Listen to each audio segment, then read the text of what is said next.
This week on Dance of Joy, we talk about inconsistent phobias, wallets in pants, and elevator lessons from Ted Turner.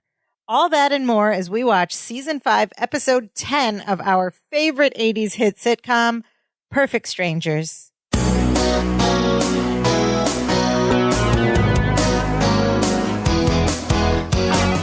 Hello and welcome to Dance of Joy, a Perfect Strangers rewatch podcast. My name is Sophia, and joining me as every week is my co-host and my brother. What's up, Imran? Hello, listener. Hello, Sophia. Hey, how am I looking? Is my lighting okay? Is the shot in focus? I put a little base makeup on so it wouldn't be so shiny. Imran, we're a podcast. We're audio. What? Nobody can see you. Why have I been showering and using deodorant before every episode? Well, I appreciate that. What a waste of time that has been. And water.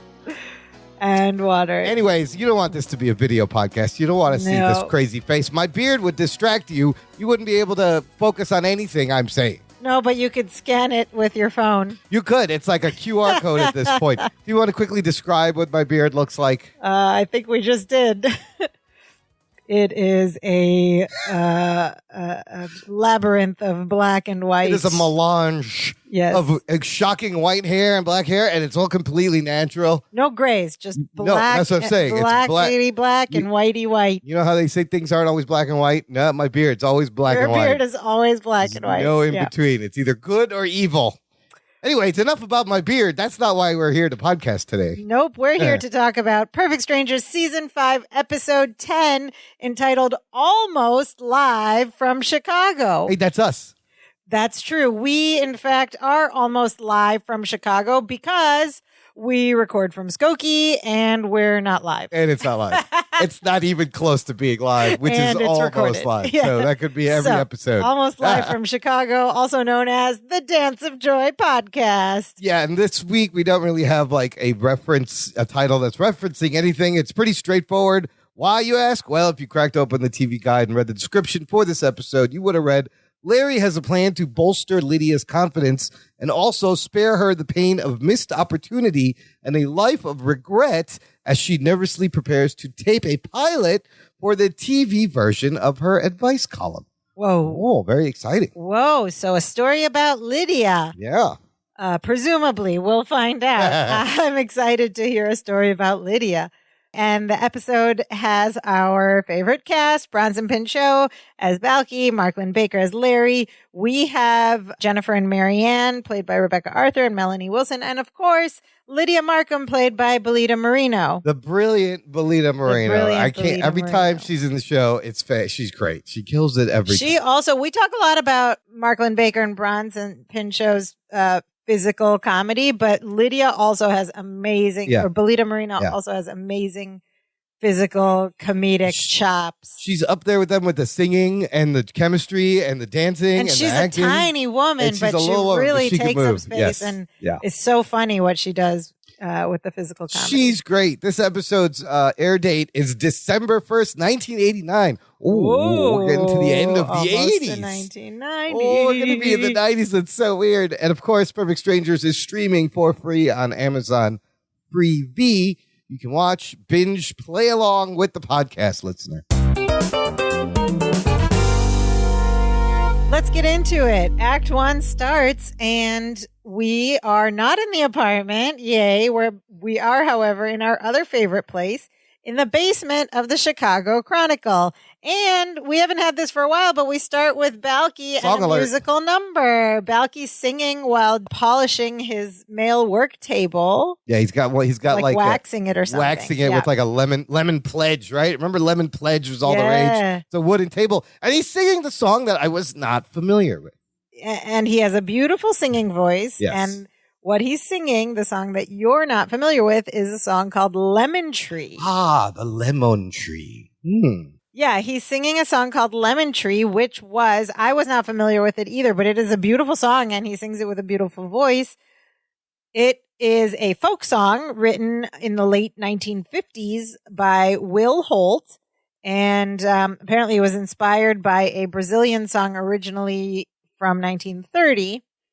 And then the most successful version of the song that was recorded was in 1965 by an artist named Trini Lopez. And that version hit up to number 20 on the Billboard charts. We did go 100. listen to it, and it's a fun, like, 60s fun kind of pop song. It's a lovely song. Great rhythm, great vibe. Trini Lopez also sang If I Had a Hammer. He was popular for that song. But the Lemon Tree song is actually a lot of fun. I don't know how many people these days remember Trini Lopez's Lemon Tree. Trini Lopez is a from he? 65. Oh. Yes, it is a man. Okay. And then, so he's singing Lemon Tree, and then we get our first kind of funny joke as Larry is at the filing cabinet, and he walks up to Balky, and he goes, "Whew, what a day." And he puts his hand on the edge of the table, and it slips right off, and it falls down, and he falls right to the floor. Balky has polished this thing so I thought immaculately. he actually put his hip on it and tried to sit on it. Yeah. He slides He tried up. to sit on it. And on Balky the just table. goes, "Wow." And he looks at like the Lemon Pledge is quite a product. It'll get nice and shiny. That's the first gag here. We have a nice song and a physical comedy. And Larry pops back up from the floor and he says, "Well, I was about to say TGIF." Oh. Which is a funny little nod to the lineup that we've been talking about for a while now that the show is on. But we're in their world right now, and he asks Balky if he knows what that means. And Balky says, "Of course I do. Don't be ridiculous. TGIF.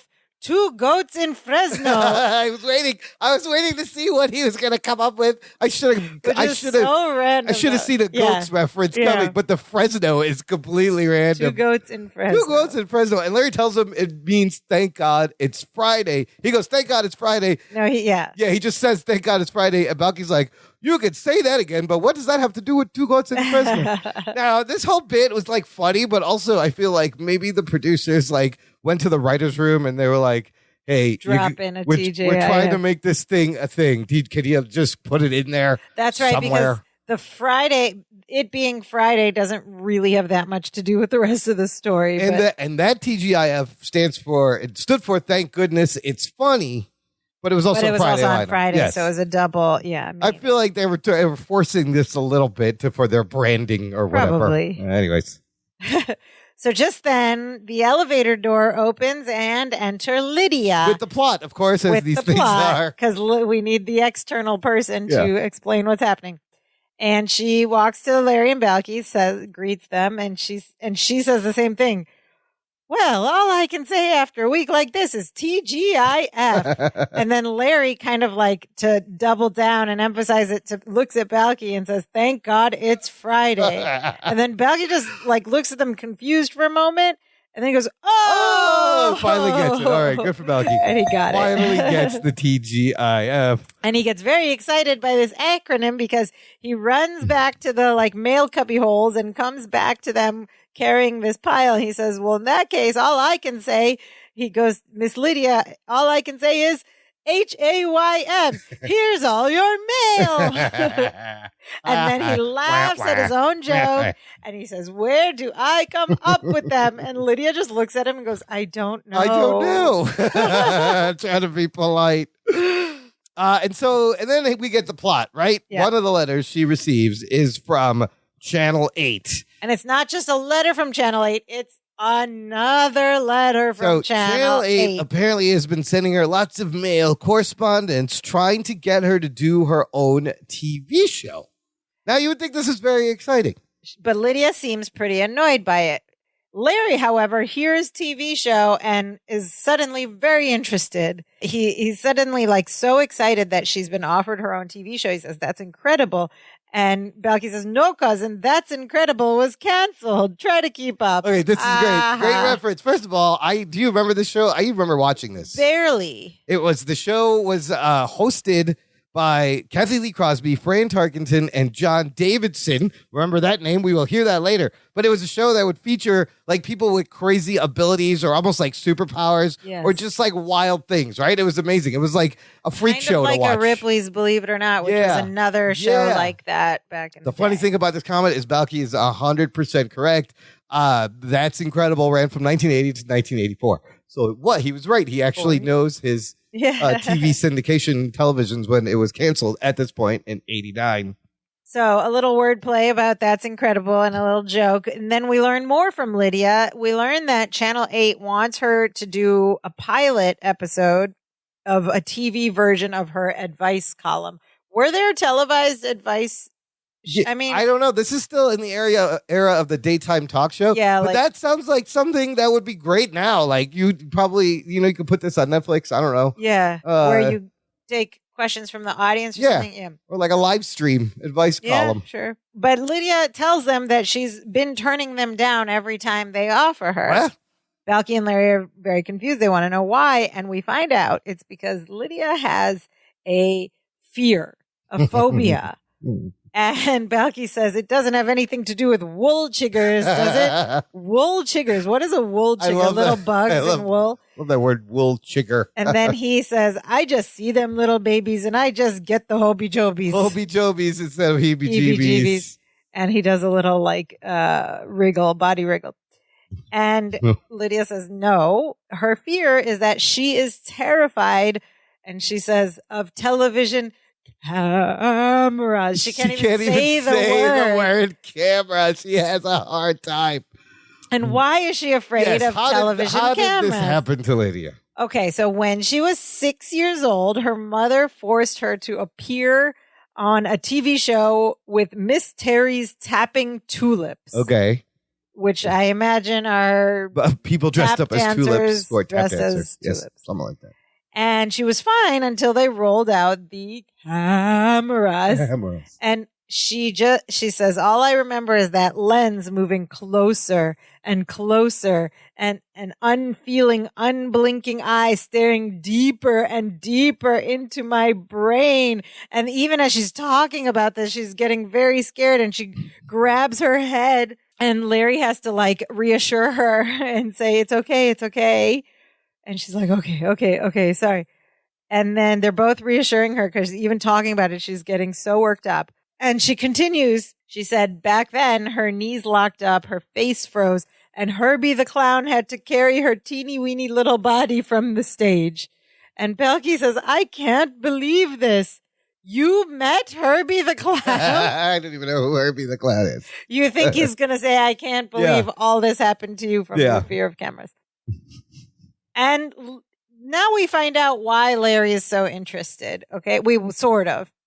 We're starting to find out. He tells Lydia that she cannot pass up this opportunity to have her own TV show because of something that happened a long, long time ago. He's like, that's ridiculous. No, and he says, because of something that happened a long, long, long time ago. And Lydia's like, it wasn't that long, Larry. I'm trying to make her older. I mean, he's got a point, but she has a legit phobia. Yeah. But he also kind of has a point here. Something happened. Maybe she's over but it. He maybe doesn't understand the nature of a serious How deep phobia. this could be. And Lydia says she's still, to this day, deathly afraid of, and she can't say it, and Belky has to say, cameras. And she goes, I can't even face the security monitor at the bank. I always have to use the drive-up teller. At which point Balky informs her, well, Miss Lydia, they have cameras there too. And she's like, what? They do? Yeah. He goes, well, yeah. They put them way up high, but they can zoom right in on you. And he does a zooming motion and she freaks out. She freaks out and he's screams. not helping. It's kind of funny. Also, Balky noticed these cameras. It's interesting. Yeah. She screams and then she's worked up again. Then they both go again. It's okay. It's okay. Hey. And she is dead set against this. So she says, I'm going to go call Channel 8 and tell them to stop bothering me. And then I'm going to learn how to bank by mail.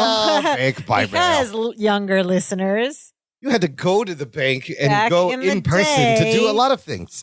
Remote banking was by snail mail. You had to put a check in an envelope with a deposit slip and fill out the information of your account numbers and put a stamp on it and mail it in. You couldn't just take a picture of your check on your phone and boom, it's in your bank account. You people should realize how good you have it. You had a little Which, by the way, our phones stamps. are watching us too when we use our bank account applications. Well, every time you use the phone, there's a camera there. Right. The other thing to mention is Lydia, the running gag she's had is this random fears of things. Yeah, right? that's right. Every so often, she's like, oh, I have a fear of wool, or I have a fear of this. So this is another fear to add to that list of fear. However, if you remember, in the third season, that episode, To Be or Not to Be, Remember when they were making a commercial for the Chronicle in the basement? Oh, yeah. She was trying to get in that commercial. Wait a What happened to that? Did she not have the? Did she forget? Did they? How to? Oh well, it's television. I forgot about that. Right, Good remember? point. It's okay. Oh, well. It's the 80s. Well, she didn't end up getting that because No. Balky and Larry ended up getting it. And you see what the camera did to Larry. It completely changed him in that one. A hilarious episode. So she's walking off, but Larry, he's not done. He's not having it. He's on a mission now. He goes, whoa, wait. Yeah. He goes, think about it. Your own TV show, fame, fortune. Picture it, Lydia. You start with a local television show. It catches on in Chicago like wildfire. Everyone wants to talk to you. You're meeting Barbara Walters for dinner at the Pump Room to discuss your upcoming interview. And Lydia goes, Barbara Walters? The maitre d' recognizes you immediately and gives you the best table. You're sitting next to celebrities. And then Balky pipes in, is John Davidson there? John Davidson. And then Larry goes, maybe. And Balky's like, oh. And he continues. Across the room, the rest of the 2020 news team, they smile, wave you over. They want to do an entire show about you. And do you know why? And Balky says, because she's sitting next to John Davidson. That's not why. Larry ignores him. He says, because you didn't pass up the opportunity to have your very own television show. And at this point, he has turned Lydia around with this impassioned speech. Yeah, I kind of balked at that a little bit because flips. there she's like, okay, I'm going to go call the station now and tell them they've got themselves a deal. And she's happy and she's singing, there's no business like show business as she gets into the elevator. Like show. I was like, what kind of severe phobia is this that he just mentions fame and fortune and celebrities and you're like, okay, I'm not afraid anymore. Belina Moreno does a great job as he's talking. You see it in her face. She starts thinking about it and it gets her. He got her. He could be a good salesman. Fast, so quick. He got her. She's in. And as soon as she leaves, Larry turns to Balky Smuggling and goes, I'm going to make that woman a star. Ugh. Which is weird. Like he wants to be her agent now, right? All of a sudden, I don't know why. But and the whole time we're wondering, why is Larry so invested why is he pushing this so much? It is weird. But Balky goes, I got that part. But what I really want to know is when is this dinner with John Davidson? Balky is a John Davidson fan. Big fan. Who is John Davidson? You didn't know that John Davidson? No. So I do remember him from That's Incredible, but John Davidson has been in the entertainment industry since the late 50s. He's an American. He's an actor. He's a singer. He is a game show host. He hosted That's Incredible. He hosted Hollywood Squares in the 80s. He hosted the revival of the $100,000 Pyramid in the 90s. He has released 12 albums in the 70s. All throughout the 70s. Oh, that John Davidson. You would have seen him on The Love Boat, Fantasy Island, Spencer for Hire, all these big shows where celebrities show up. But like he's you know this guy's face. And he's still alive. He's 80 years old. He's still kicking. Yep. But John Davidson was just like, I don't know, charismatic and had that kind of, he was like the game show guy. Like classic, chiseled face, all this, like a good looking man on all the game shows. He was on movies, stage, music, but like for since the late 50s, right? Yeah, and there were a couple other references we had here in this little conversation. Barbara Walters, journalist on air who hosted 2020. I think everybody knows 2020 news show. Yeah, Hugh Downs and Barbara Walters hosting that for years. Which didn't that air after TGIF? Probably on ABC at like the 9 p.m. I think the 9 p.m., 10 p.m., whatever slot. It was like the kids would go to bed and the adults would watch news show, the news show. Highly respected news show. And then he mentions the Pump Room. What is the Pump Room? It sounds like a shoe store for ladies. Like a shoe store where Al Bundy worked. Yeah. For Married with Children. No, I remember because our father was in like the restaurant, hotel catering. Yep. He would talk about the Pump Room. It was a very fancy restaurant. Opened way back in 1938 and closed in 2017 and then reopened. It's in the Ambassador Chicago Hotel. Okay. Formerly known as the Ambassador East on State Parkway. And what is it called Goethe now? Street in the Gold Coast area. I don't know what it's called now, but in the 50s and 60s, it was the place for all the celebrities to make an appearance in Chicago. You had like, was it Sardini's in New York where they had the caricatures on the wall? That was like in the Midwest, it was the Pump Room. It was like everybody went through there. Yeah, because he threw it out there like it was. It was a big deal. It's still in the 80s they knew, but then it kind of declined. But I remember hearing about the pump room. It's a very Chicago thing. Gotcha. Okay, so where are we? Lydia is convinced. She's excited. Balky's still fanboying over John Davidson. Larry wants to be a talent agent now for some reason. So we cut to the next scene, and it's a little bit later. And it's the middle of the night, in fact, when people are sleeping, and we're in the apartment, and there's a frantic knocking at their door, at Balky and Larry's door. And we see Larry come out of his bedroom in his bathrobe. He turns on the light. And then we see Balky come out of his bedroom. And what is his choice of pajamas tonight? So he kind of has like these long johns that match. Well, it's a white one piece. It's a onesie. Yeah. It's a onesie, long john. And then he has like a tall, like Conehead style nightcap, like a magician's, not a magician's hat, like a wizard hat, but it's white and matching his onesie. For some reason, it reminded me of like Mac the Knight or something a Crescent Moon would wear in a cartoon. Right, like a tall wizard's hat. Yeah. And he has white shoes that have like elf curly points on the shoes. He's just wearing this ridiculous nighttime outfit. And it's funny because he just like awoke in bed. So like, was he sleeping with the hat on, or did he put it on after he woke up? That's a good question. I don't know. Did he put the shoes on? Did he sleep with the shoes on? Yeah. So anyway, they open the door, and it's Lydia, and she's modest. Like her sleepwear is just like a matching sweatsuit. Yeah. And she comes in, and she's frantic. She's panicking. She says, "Balky, Larry, I can't do it. Don't make me do it. I can't do it. Please, please, don't make me do it." And then she stops and takes in Balky's outfit, the long gives pause him an up and down, and she goes, "Are you on your way to a party?" Okay, wait. It looked like a party hat. Hold the phone. Where does Lydia live? Does she live in the building? No, she could have come over. She's been there several times for parties and stuff. She ran down the street in her sweats in the middle of the night. Maybe she took a taxi. This doesn't make any sense. Maybe she took a taxi because they're the ones who convinced her. She knows where they live. She's been there for parties and stuff. I mean, she couldn't have called on the telephone, but I guess not. I was like, wait a minute. Does everyone just live in this same building? What is happening? Anyway, she's there, and Larry goes, "Lydia, it's 3 a.m. It's 3 in the morning. Yeah. She has no purse. She's got, like, no keys. Well, what is going on? Previously was married to Twin Cassetti, who owns the building, but... Yeah, but that was a whole different character. Maybe she thinks she's Mrs. Twin Cassetti. In her previous life. She's having crazy flashbacks. Past life Anyways, I was confused. I'll allow it. Okay. So the guys are confused too. They're like, "Lydia, it's 3 in the morning. What's wrong?"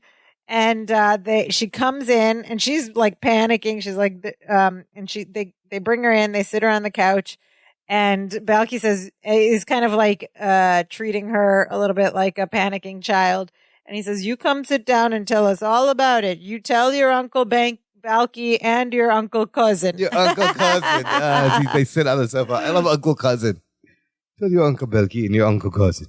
And Lydia, we find out that she's just worried. She can't sleep. She's been up all night worrying. And she tells them, "I want to do the show tomorrow night, but I can't. I just can't face the cameras, Larry." And then Balky's like, "No problem. Just don't do it." He's like, "Don't do it." Okay, good night, And Miss then Lydia. they stand up. It's They're resolved. like, "Good night." Yeah. Problem's done. But of course, Larry, for some reason, still really wants her to do this. So he stops them and says, "Wait a minute. Wait. He says wait so many times this episode. He goes, wait. And he tells Lydia that it's just a case of nerves and that she'll get over it. Just Again, get over it, very Lydia. not understanding, not sympathetic of what she's feeling, or empathetic. I don't know. He tells her she'll get over it. And she's Just like, get over it, "I Lydia." don't think so." And she tells him once she sees the cameras, and again, she says, "cameras," can't even say it still. Her mind will go blank. And then when the audience asks her the questions, she won't be able to think of anything to say, and she'll be humiliated.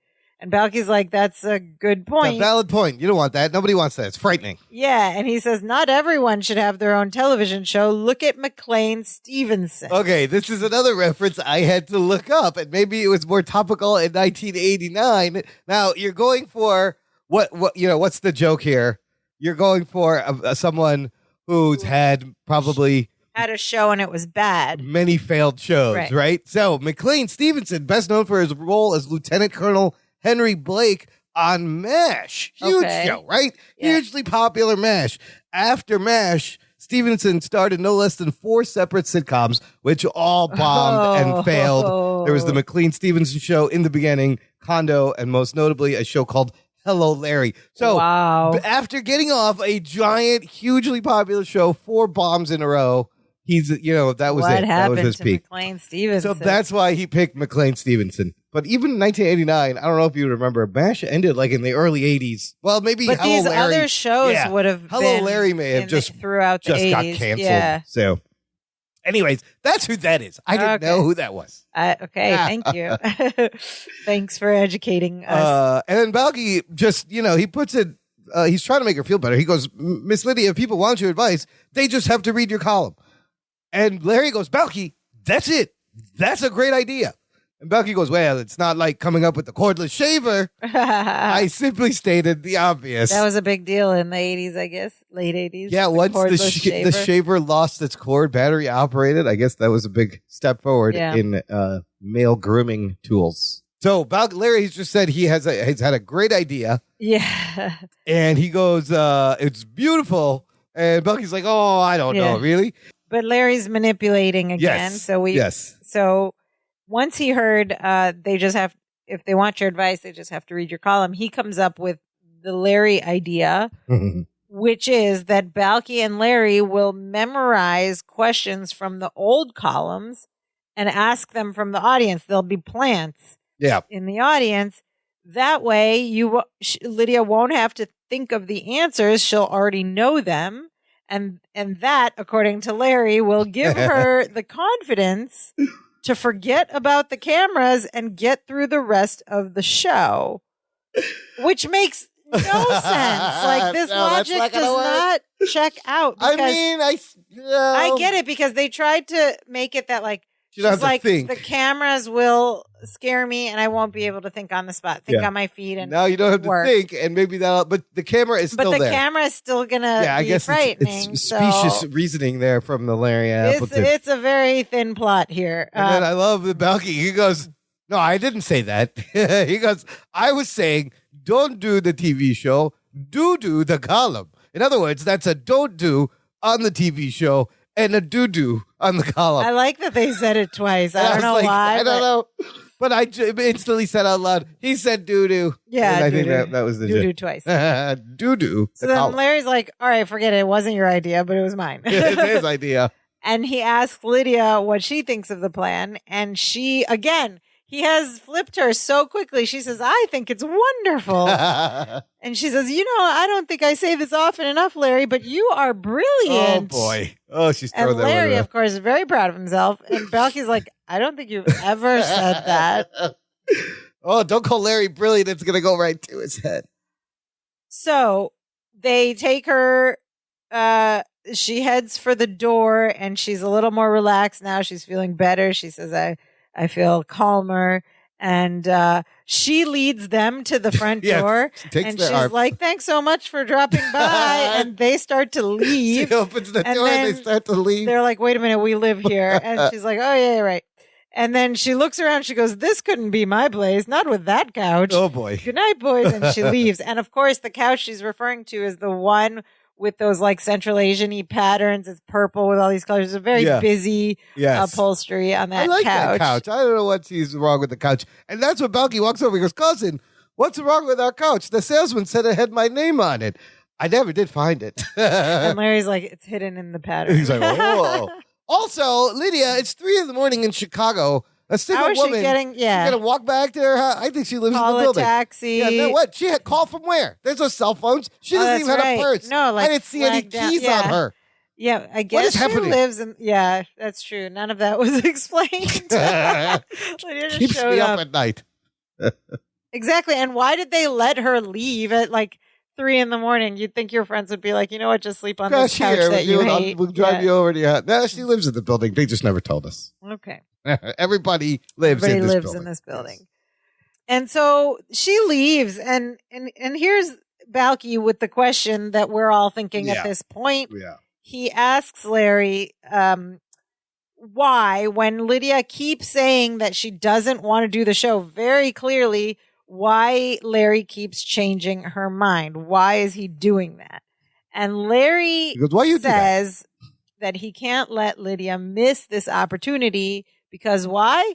I am not going to let her end up regretting what would have been, could have been, should have been, while that Bunky McDermott is out there living a life that should have been mine. Oh boy, well, now we see a little bit of where this is coming from. And Bunky astutely goes, "Oh, we're talking about you now, aren't we?" Because yes, it's always about Larry. He goes, "Yes, we're talking about me, and do you know why?" And then Bunky's like, "No." And Larry runs to the bedroom and comes back and holds up a pair of pants. He goes, "Because of this." And Bunky goes, Your pants? He goes, No. He takes his wallet out of his pants and he pulls out a little small newspaper clipping that he had it as well. And he goes, "Not the pants, this. I have been carrying this since 1985. And he unfolds the paper and he reads it. "Young man on the move." But not just any young man on the move.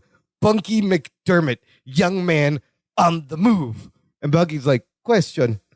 Who is Bunky McDermott and why do we care how he moves?" Okay, before we find out more about Bunky McDermott, I have a question about men's pants. Oh, why is the wallet still in his pants? Do you go to bed with your wallet still in your pants and just toss your pants off to the side? That's weird. The minute I come home, there's a spot where I put my keys at my wallet, and so I know it's always there. And then your pants either go where pants go or get tossed on the chair. He's a bachelor. They don't have a hamper. But okay, when how old were they supposed to be? 25? Like 25. They're 25. When you were 25, 26, did you leave your wallet in your pants? No, because I would never find my wallet, and I needed to know where it was. Like, it was very, put it right here up on the counter so I knew where it is. Yeah, because that would imply he wears the same pants every day, and the wallet just stays in there. That's good. It's a funny joke, but also a good question. Why is the wallet in the pants? Yeah. Okay, who is Bunky McDermott, and why do we care how he moves? And so Larry starts to explain that Bunky McDermott was the president of his high school chess club. Wow, we're going all the way back to high school. And he says, "I should have been president. I was elected." But he declined because he was afraid of the responsibility. So Bunky took over, which is fair. He didn't steal anything from him. Yeah. Bunky took over. And then at the convention of the chess club presidents. Oh, the convention. Bunky met the beautiful Bryn Bramwell. Oh, so there's going to be some great alliteration coming up. And he married her. And her father made Bunky the president of Bramwell Industries. And today, Bunky is one of the wealthiest men in the country. Oh. Larry is wallowing in regret. Let this go since high school. So then here comes Balky with the alliteration. Oh, this is so great. "You mean Bunky and Bryn are basking in the bosom of Bramwell's big bucks?" And Larry says, basically. And Balky goes, No, Larry, then Larry says, basically, and continues with the bees. "But if I had Bunky's bravado, I'd be basking with Bryn in the bosom of those big Bramwell bucks, buddy." And Balky goes, "Boy." I love that. Look, remember the last time we had bees was in the Bibi Bobka episode. Yeah. And Balky would go, basically. Basically. He goes, basically. Basically. This time, Larry's there with basically. The bee alliteration is always fun. So Larry, it's clear as day for Larry why Lydia has to do this. And he says, he asks Balky, "Now you get it? You see why Lydia has to do this?" And Balky doesn't. He says, "I don't see why she has to do a TV show, let alone play chess." He doesn't get it. No. He doesn't get the connection. Larry is very frustrated and explains that she doesn't have to play chess. And he goes, "Well, at least you're letting that go." And Larry is so frustrated with Balky. He even says, "Why me?" And so then he tries to break it down for Balky. He says, "Balky, Lydia wants to do a TV show."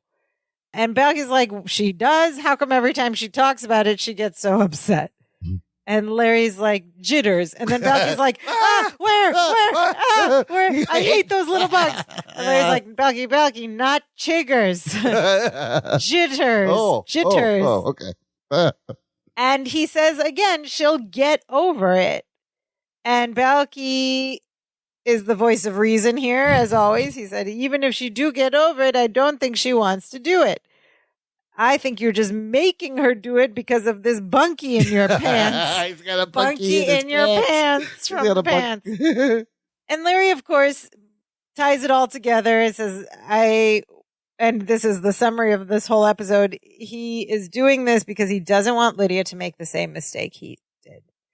And Balky with one of our favorite lines, well, be that as that may be. I love that. I'm going to say that. Well, be that as that may be. Balky says he's going down to the studio with her, and the first time he hears her say, I don't want to do this, Larry. And he does it impressively. He's going to take her home. Okay, so Balky's the fail-safe. He's going to try to protect Lydia. The scene fades. It's the end of Act 1. Listener, join our Facebook group. It's lots of fun. There's a link in the show notes. You can meet other Perfect Strangers fans, Dance of Joy podcast listeners, and join the conversation where I post threads of every episode. You can leave your comments, observations, thoughts, memories. We'll share them. You can go back and leave old ones, new ones. We might go back and catch up on some of them, but there's every episode so far has a thread, and it's fun to read. Yes, very fun. A lot of fun happening in that Facebook group. We look forward to meeting you there. Act 2 begins with an external shot at a new location. It's external of a theater, and it is the Pfister Theater where they're taping the show. On the marquee of the theater outside, we see the words Lydia Live, ! Taping today. And then we cut to inside the studio, and it's been set up like it says Lydia Live on the back. There's chairs, and then we have an audience. It's typical television studio It's like style. an Inception. It's a TV show set on a TV show set. It's a set within a set. Yes. Blows my Which mind. we've seen before with the game show and other stuff. I love when they do that, though. Yeah, so it's like a set within a set. Yeah. And there's a studio audience there, and Lydia's like on the stage, and people, all the aides are like touching up her makeup, and she's in this very slick looking white sparkly pantsuit with shoulder pads. Very nice for 1989. And then we see in the audience our two couples, Balky, Marianne, Larry, and Jennifer, are in the seats. And Marianne, here comes Marianne. I still don't understand. If it's called Lydia Live, why isn't it live? And Jennifer, so annoying and condescending, like very slowly says, Marianne, this is a pilot for a television show. Now that means if this goes well, then the real show will be live. So like pedantic and and then brilliant Marianne says, "Oh, you mean if it tests well and the demographics are good, they'll give it a short order with a series of options, and Lydia could find herself in the middle of a very handsome syndication package." So there's our Marianne moment of clarity. Yes, an MAMC. And they all look at her. Like, what? And then she goes, I was once in an elevator with Ted Turner. Love it. That's a great reason for doing all that. Good. So Ted Turner, who's Ted Turner? Everybody knows, right? Yes. Huge entrepreneur, TV producer, philanthropist, media giant. Only the guy that invented CNN and the first 24-hour cable news network. As well as he had a whole TBS network side of media things. mogul, if you will. I mean, he pretty much pioneered like the super station cable network model with the CNN. Yes. But I now imagine, so we've already had a mental picture of Marianne with her family in Beirut making bombs for Hezbollah. Used to summer in Beirut. And now she is in the elevator talking about the intricacies of television syndication with Ted Turner. Hilarious. Right. Hilarious. So Larry excuses himself to go check on Lydia and make sure she's okay before the show. And then Balky excuses himself to make sure Lydia is okay after she talks to Larry. Yeah, he's going to check up on Larry. Somebody does. And they both of the men head for the stage where Lydia is. And she's like with her index cards preparing. And they tell her she looks great. They ask her how she's doing, and she says, "Fine, I'm fine. Everything's fine. Fine. And Balky's like, she sounds a little too fine, cousin. Like he can see clearly that she's not fine. We can all see she's not fine. But Larry goes, don't be silly. She's loving every minute of it. Yeah. And so the stage manager tells her it's about time to go. He says, we're ready when you are. And she asks Larry, am I ready, Larry? And Larry's like, yes, you are. He's very proud. He's going to make her do it. And then they're about to walk away. They're going to take their seats. And Larry turns to Lydia and goes, Lydia, have fun with it. And she's got this crazy forced smile. You can tell she is not comfortable. She's not feeling very confident. She's not feeling this. So Balky and Larry go back to their seats in the audience, and we hear a stage manager say that they're rolling. The tape is rolling. And then we hear this like snappy theme music for Lydia Live and an announcer's voice, beginning the introductions. And we see like the camera guys swinging, around to get the shot. Lydia is at this point standing on the stage, and we hear the announcer go, live from our studios in the Pfister building in downtown Chicago. It's time for your favorite advice columnist, the lady who's never at a loss for words. Here's Lydia. Yeah. And the audience applauds and cheers on, and she's at this point looking fine. She's smiling. It's a good set. There's a whole logo of Lydia Live, real big behind her. Great looking talk show. And she begins with a very smooth, ladies and gentlemen, my name is Lydia Markham, and welcome to Lydia Live. And the audience applauds again. All right, so far so good. And See? Larry's problem. Larry turns to the others. He's like, see, she's a natural. And then she keeps going. She goes, I'm going to start off today's show and then the camera it comes pushes in. right It starts in front to push of her in. and starts pushing in toward her. And she says, I'm going to start off today's show by saying, because she sees the camera and it's coming closer to her, and she starts to panic and she can't get the words out. She's like, by saying. And then the camera comes even closer, and then she completely loses it. And she's like, get away from me. Go on, get away. And she's like shooing at the camera and she just completely loses it. She screams and she tries to take the microphone off of her body with the cord and run off the stage, but it's still attached around her neck, and it sort of pulls her back. A little funny physical gag there. And she falls flat on the floor as the microphone cord catches her. And this is great. Marianne goes, wow, she does her own stunts. Marianne's the best. So then we transition to a little bit later, and what do we see? Larry sitting there with Lydia hunched over her knees, breathing into a paper bag. That's never a good sign. She's hyperventilating. The stage manager is on her knees next to her, asking her if she's okay. And she goes, am I okay? I'm breathing in a bag. So clearly, and Larry's like, no, she's fine. It's an acting technique. She uses it to clear her head. And the stage manager's like, all right, we'll go whenever you're ready. And he leaves. And then Balky shows up. And remember what he promised at the end of Act 1? First time Lydia freaks out, he's going to be ready to take her home. That's right. So he shows up with Lydia's things from backstage, all her stuff. Yeah. And he's like, come on, I packed all your things. Let's go home now. And she stands up and starts to go with him. She's ready to go. And she's still breathing in the bag, the paper bag. And Larry's like, wait. Again, wait a minute. 6 times wait. Larry says nobody's going anywhere. And Balky then reminds him what they had talked about. That Larry had said that if Miss Lydia doesn't want to do the show, they're going to take her home. And Larry corrects him. He's like, no. I promised if she said, I don't want to do the show, Larry, then I'd take her home. And then he kind of grabs Lydia and pulls her toward him and says, but she still wants to do the show. Don't you, Lydia?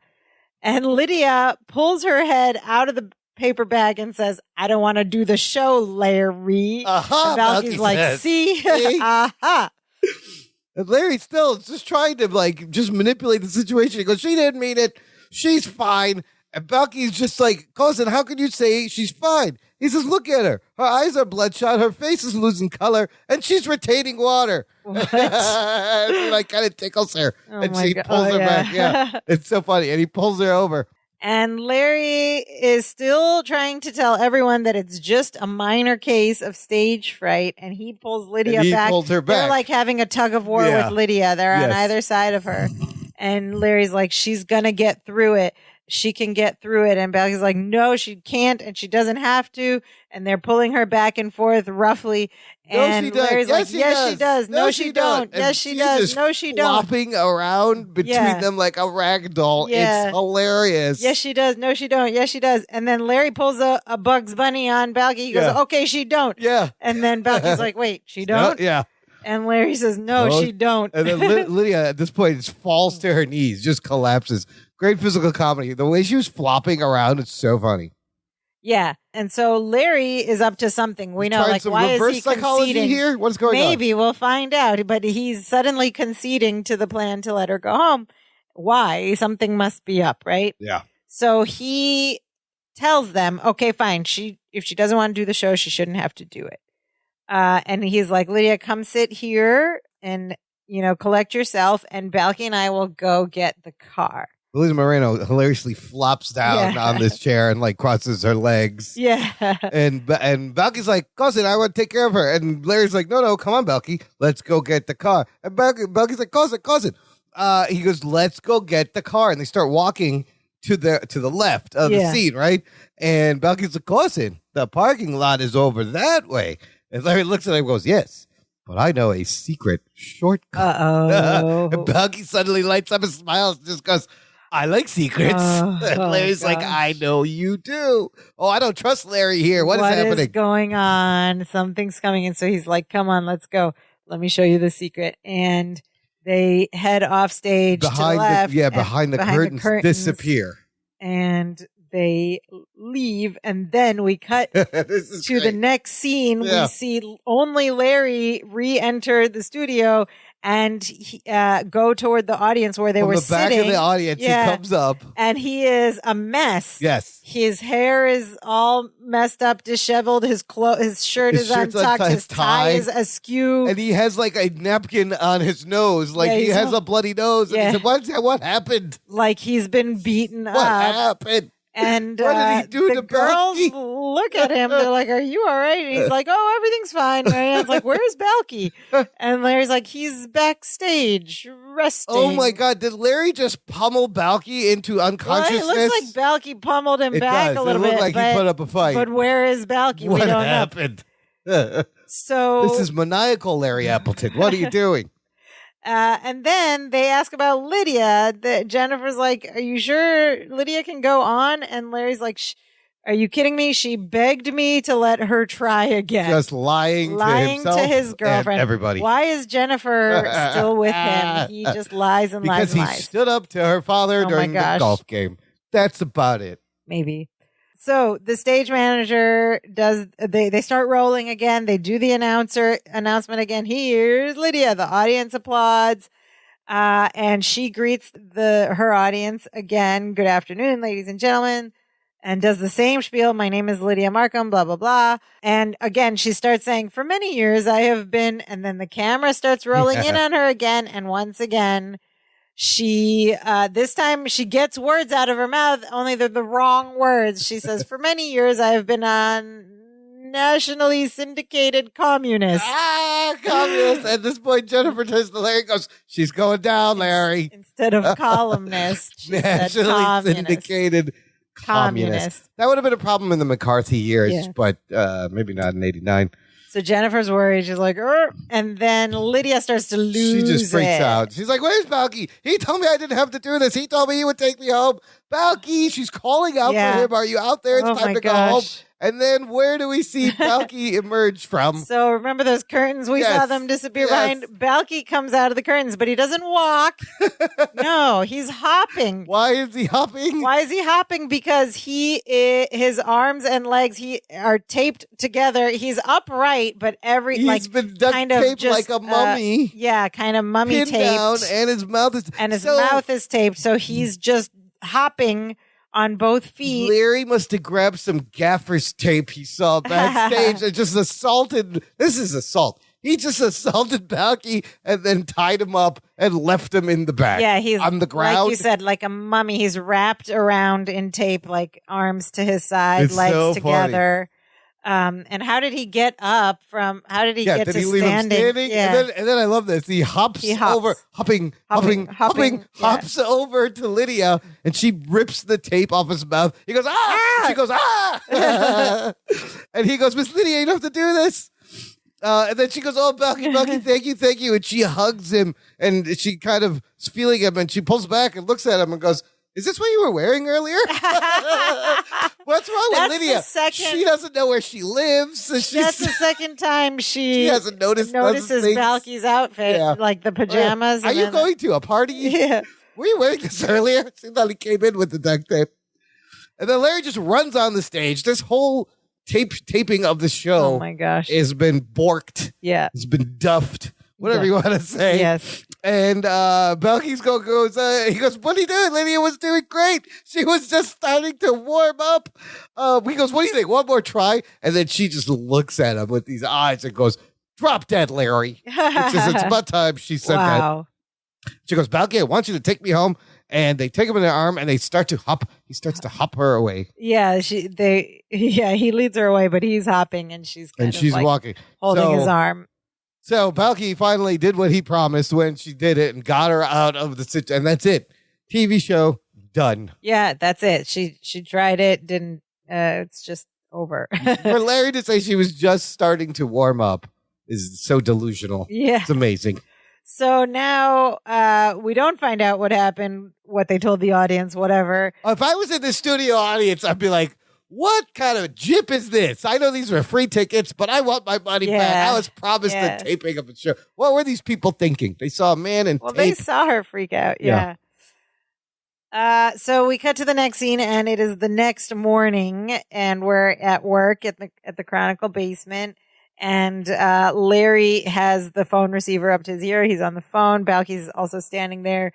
And he says he's still getting her answering machine. He's been trying to call Lydia and keeps getting her answering machine was when voicemail was on a cassette tape in your house. Right, in a machine. In a machine. And you couldn't check. Well, you could call home. You could call and check it. It was very annoying. But most people would just come home and see a flashing light on the machine indicating that there were some messages and press a button to play. I mean, they still kind of have that, I guess, if you got voicemail. But yeah. That's all. Like you could check that on your phone, but you couldn't delete them one by one. You'd have to erase the whole tape. Yeah, or flip the tape over. Yeah, just keep recording over.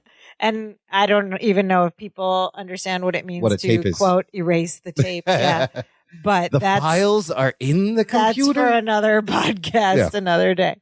He says, I keep getting her answering machine. All it says is, this is Lydia Markham. I'm not here right now. I'm on a remote island where there are no cameras. And he wonders out loud, will Lydia ever forgive him?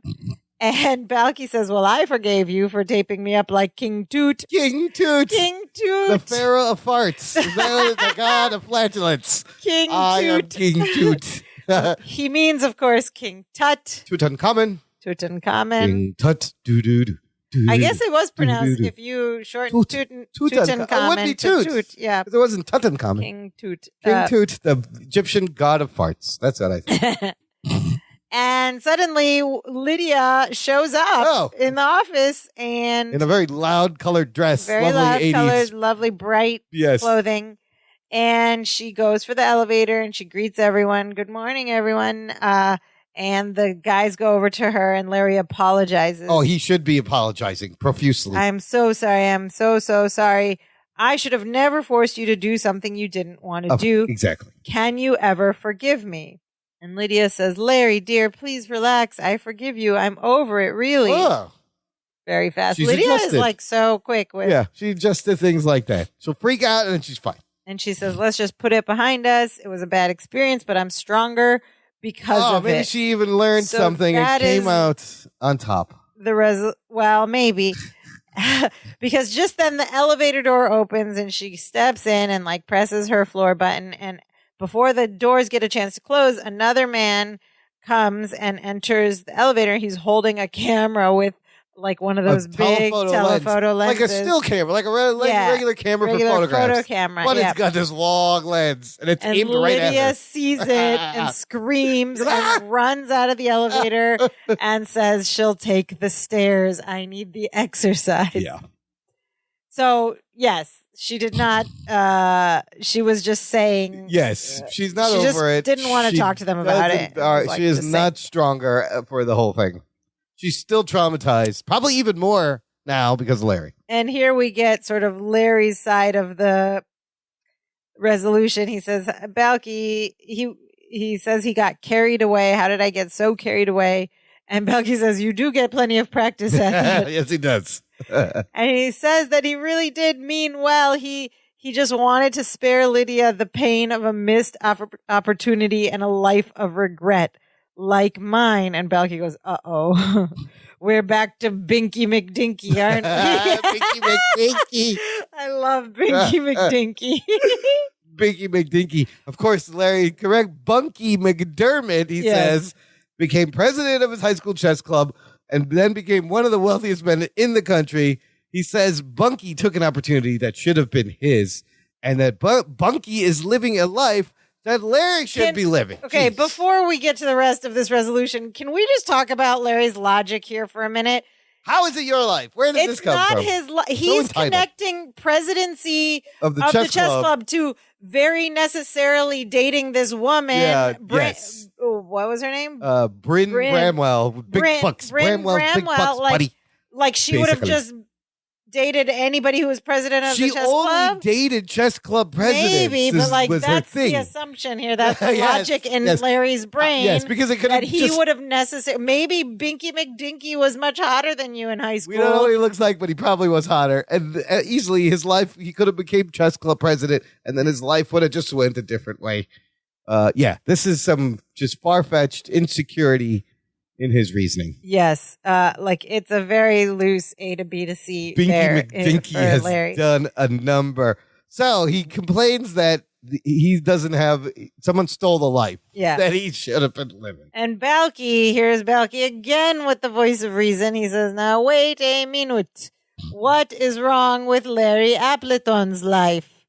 And he reminds him, aren't you doing a job you've always wanted to do? Yes. And don't you have wonderful friends? Yes. And aren't you dating the girl of your dreams? Oh, yes.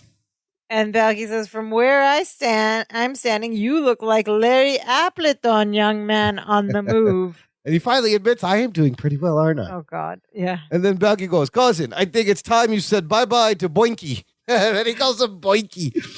And he goes, come on, get him out here. So Larry, again, takes the wallet, which he remembered to take out of the other pants and put into the pants he's wearing right now. He goes, all right. And he takes out the piece of paper. And he goes, Bunky McDermott, I wish you the best of luck in your life, but it's time to get out of mine. And he tears it up. And Bunky is watching this very closely. And he throws the little pieces into the air and they fall down like snow. Boinky McDoinky. And he's feeling so good. He says, I feel released, cleansed, free. And Balky says, do you feel poor? And Larry's like, what? He's like, because you just tore up your paycheck. I saw that. I knew that paycheck joke was coming. Like, I knew they were going to go there. And roll credits. Yay, listener. Visit our TeePublic shop if you want some Dance of Joy swag, some merchandise.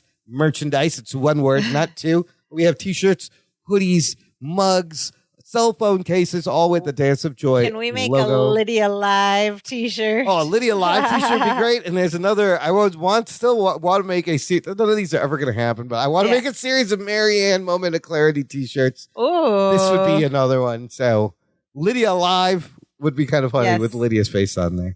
Anyways, danceofjoypod.com/shop will get you there. Lots of fun stuff. I get asked about my hoodie sweatshirt all the time. See, there you go. You will be the talk of your friends. Yes. Okay, well, what did you think of this episode, C-Star? I think, it was interesting because in the beginning, I was like, oh, we have a Lydia story. Yes. A Lydia problem, a Lydia obstacle, a Lydia challenge. But it's not. To me, it would have been nice to see the Lydia resolution, the Lydia character development. No, she ends Lydia the episode in the same exactly the manic, same. traumatic way she is in the beginning. It would have been nice if it was like, oh, Lydia does get over it, or she, addresses it, or something, some kind of character development for Lydia. But we were back. It was all about Larry's character again. Oh, we're back to you again. And again, yeah. But he may have also caused some damage by pushing her. Oh yeah. Now she probably is back in therapy. Any little circle round black glass thing is going to freak her out now. Yeah. Add that to the list of fears. So, I mean, there was a couple of funny lines, but a little bit of funny physical, a little bit of funny lines, some also weird dialogue, some just weird, a lot of sort of like open questions left asked. Does she live in the building or not? Does she live in the building? That confused me. Did young men keep their wallet in their pants overnight in the 80s? Who is John Davidson? Why hasn't McLean Stevenson had a hit show after MASH? I mean, these are all questions that will keep me up. A lot of questions. So, you know what? They're all not going to be the greatest. This one's all right. It was okay. I think it was okay. And why did Lydia want the television commercial before? Yeah, right? Did she not have this fear before? But some flaws, but it was just another vehicle to talk more about Larry. Yes, it's more Larry. And the Binky McDinky stuff was funny too. Yeah. No, finding about Bunky McDunky is great. But even give you that was Larry like such a thin. He's a neurotic little man from Wisconsin. Story about such a thin connection between chess club presidency and Larry's got to learn to let things go. Yeah, and richest man in the world or whatever it was. All right, what did our listeners have to say about this episode? Cousin John Adama has a couple of comments. His one comment I put in here was TGIF just something to add time to the episode or a little product placement? I think it was both. Yeah. I think it was It had both. nothing to do. Yeah, right? That was the other thing. We did get Two Goats in Fresno. That was kind of a funny moment. That's a good t-shirt. TGIF. Two Goats in Fresno. Two Goats in Fresno. Let's make that one. So that seemed random. That's the other thing that hurt this episode. I'm like, oh my God, they're shoving in this TGIF. Yeah. But Belita Moreno was great. But John, I think Cousin John is going to feel the same way we did. His wrap-up is, maybe it's because I'm sick. Maybe it's the move to a new house. Maybe it's Lydia's prominent role. But this episode just did not grab me at all. Larry's interest in Lydia's show doesn't ring the least bit true to me. It had some funny moments. Lydia's microphone nearly choking her, but it never gelled for me personally. C-. Yeah, that's a fair assessment. You're about right. Congratulations, Cousin John, on your new house. And I hope that by the time you're hearing this, you are not sick anymore. Yes, but much better. Because being sick and moving is the worst thing. Yeah. Moving by itself is the absolute worst thing we could do as people. Why do we do that to ourselves? Hopefully you're on the mend and feeling back to 100%. We also had another comment from a listener. Yeah, I wanted to share this. I thought this was funny. Cousin John Corbett. Two Johns. Yeah, we got John. We got the two Johns. Shared a link on the Facebook group page, Dance of Joy podcast group. And this comment, he says, I love Imran and Sophia, and I'm busy trying to catch up on all the podcasts. I'm up to season 3 now.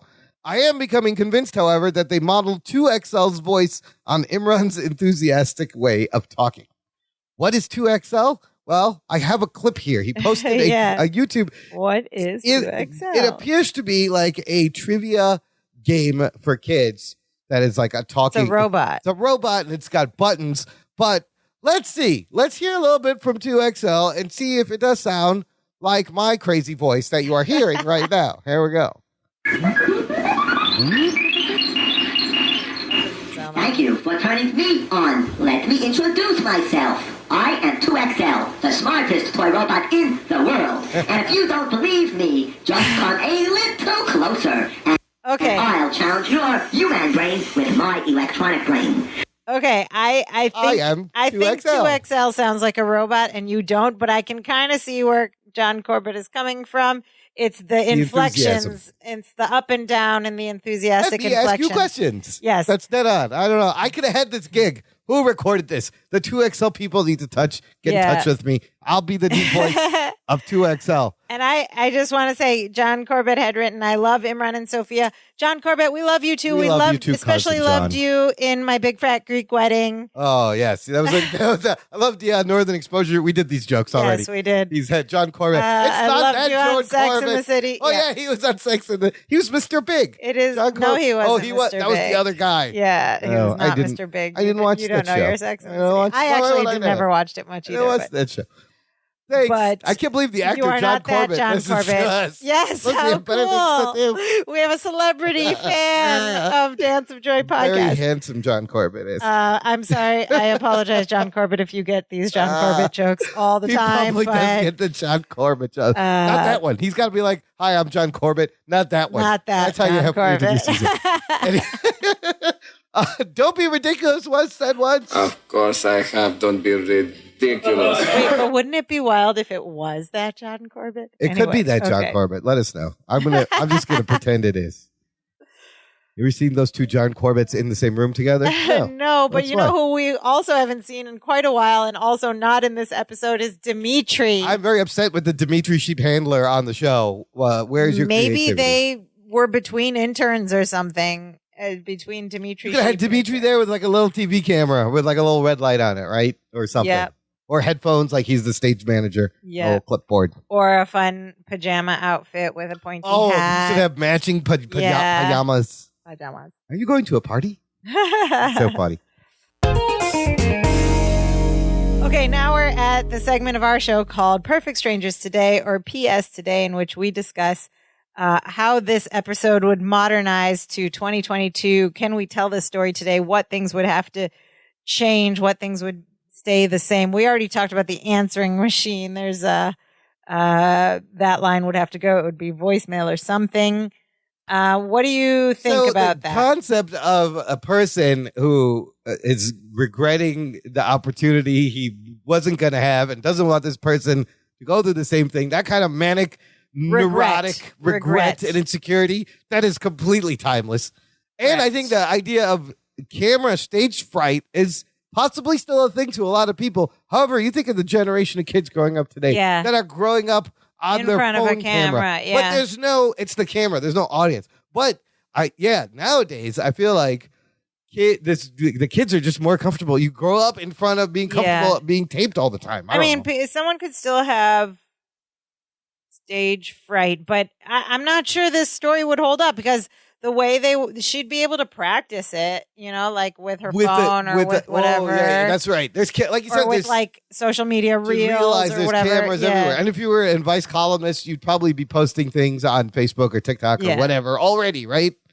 And does anyone still bank by mail? Maybe some older folks do. I don't Does know. anyone have a checkbook still? I don't know. I where do. mine is. I have to write a I check gotta find today. mine. Remember passbooks? Remember the passbook where they would like print out how much money you had and then there was a date there? You never had that? You had to you would make a deposit and you give them this thing and they run it through a thing and it would print out your balance on this little book you kept. No, but the other thing on the other side of your checkbook, which is the ledger of all your transactions.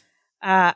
I have the same ledger dating to like my very first 2005. checkbook. No, it's like from the beginning, like 20 90s? years From the 90s? from the beginning of when I ever got Whoa. my first bank account Whoa. and the checkbook. It's the same ledger that's been transferred. That should be in the Smithsonian. Yeah, Put that in a it's museum. wild. I can go back and look at it's all my handwriting over the years. So Anyway. you would still have to force someone to do something they don't want. It may not be like a TV show or getting up, but public speaking, people still have Yeah. a big problem with that. But also that people are up, they're influencers, they're giving these Zooms, they're But doing these that's not conferences. what she was afraid of. It was the camera. Because the I would lens. imagine that she's done a lot of public speaking because she's a nationally syndicated columnist. That's She's an probably actual- on panels and stuff like Is that an actual phobia? Also, would we in current day, of cameras? Maybe Yeah. there's a phobia for everything. Also, in current day, would they do a television show, advice show? Let's Do we see. have something like that? An advice show. I mean, It's like a talk show. well, when he was selling the thing to Lydia, I thought of Oprah right away. Yeah. Right? She started on a small show and it got bigger and eventually she's this huge thing. Like I thought he was trying to sell her to be like the next Oprah. Yeah, nowadays And it would she be kinda like gave advice. a I don't Twitch know. stream, and Yeah. the viewers would be writing the questions in the chat or something for whoever. Yeah. So this is interesting. I was looking up what the name of fear of cameras is, if it's a phobia, but I found this article from the Washington Post. The headline is, "Does the new iPhone creep you out? Scientists grapple with why tiny holes scare some people." Ooh. So you know how there's 3 little clustered lenses on the back of the phone? There is a condition called trypophobia, a fear of clusters of small holes like those found in shoe treads, honeycombs, and lotus seed pods. So some people who suffer from this, the iPhone is creeping them out. So maybe that's the episode. Yeah. Like they're holding up these 3 things and they're like, get those little holes away from me. Maybe. I hate little holes, but especially when they're clustered together. So maybe this episode could be made today. I mean, we haven't seen a story like this in any recent show. Not that I've seen all the shows recently, but maybe not. I don't know. Yeah. I bank on this one being like a pretty late 80s episode. All right. That's it for this week, cousins. Join us next week when there's more cameras, home videos. Balky wants to make some videos. Larry's going to take over and ruin the whole thing. Surprise, surprise. In the meantime, if you want to support the show, if you want to give back to the nostalgic fun we provide here every week, buy us a coffee, listener. Visit our website, danceofjoypod.com. There's a little buy me a coffee button. It's a way to support and give back to this podcast. Everything goes back into the show. We appreciate any tips, any dig does you could toss into our virtual coffee pot that sitting on the street corner. Every little bit helps us keep doing this with you and for you, and we love doing it. We have so much fun, and we want to keep going till the end. You know, we're kind of like buskers out on the internet, just giving the episodes a perfect strangers. Yep. In the meantime, you can check us out at our website, danceofjoypod.com. There you can find all the links for all the various places where you can listen to our podcast, where you can like us and rate us and review us. Oh my God, so much judgment, but there it is. All you can judge us all you want. Please like us. Please, please evaluate us. Like me. You could review my voice and the pitch it has. This is better than 2XL, I think. Yes. Get in touch. That's a good point. On there, right there on the website, there's a little button. You can leave us a voice message. Just press the button and talk to us. We'd love to hear from you. Tell us, does Imran sound like the 2XL robot? Or am I a robot? Or is he a robot? We be. will reveal the truth at some point. Maybe he is. You can tell us what your greatest fear is and how you would get over that. I don't know. Or tell us what you thought of this episode or any other episode. You can also send us an email with your thoughts at danceofjoypod@gmail.com or hit us up on any of our social media accounts. We're on Facebook, Twitter, and Instagram. But Imran, what is the most important thing our listeners should do? Always have a consistent spot where you put your wallet and your keys down when you enter your place where you live. That way you know where they are next time you need them. Don't leave your wallet in your pants. We're asking for trouble. No, the real important thing is to share the show, listener. If you have friends, family, camera operators, a studio audience you're in, pass it around. Next time you're at the movies, just turn to the person next to you and make them subscribe to the Dance and Joy podcast. Word of mouth is the best thing you can do for us, and it would really help us out, and we would love you forever.